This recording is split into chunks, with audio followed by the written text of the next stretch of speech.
Chicken pakora তো আমরা অনেকে অনেক রকম করে খাই, কিন্তু এরকম কুড়মুড়ে চিকেন পাকোড়া একবার খেলে বারবার খেতে ইচ্ছে করবে। তো সবার প্রথমে আমরা চিকেনটাকে ভালো করে ধুয়ে নেব। তারপর নুন, আদা রসুন বাটা, লঙ্কার গুঁড়ো, জিরে গুঁড়ো, হলুদ গুঁড়ো, সামান্য গোলমরিচ গুঁড়ো, গরম মশলা গুঁড়ো, 1 চামচ মতো কর্নফ্লাওয়ার আর 2 চামচ মতো সুজি আর সামান্য পরিমাণে সাদা তেল দিয়ে ভালোভাবে মাংসটাকে মাখিয়ে নিতে হবে।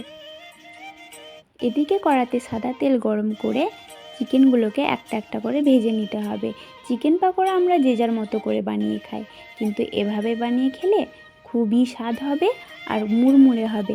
আমার ভিডিওটা যদি আপনাদেরকে ভালো লেগে থাকে তাহলে বাড়িতে অবশ্যই বানিয়ে দেখবেন আর আমাকে কমেন্ট করে জানাবেন কেমন হয়েছে। আর যদি আমার এরকম সহজ সহজ রেসিপি দেখতে চান তাহলে আমার চ্যানেলটিকে অবশ্যই সাবস্ক্রাইব করে দেবেন আর অনেক বেশি বেশি করে শেয়ার করে দেবেন।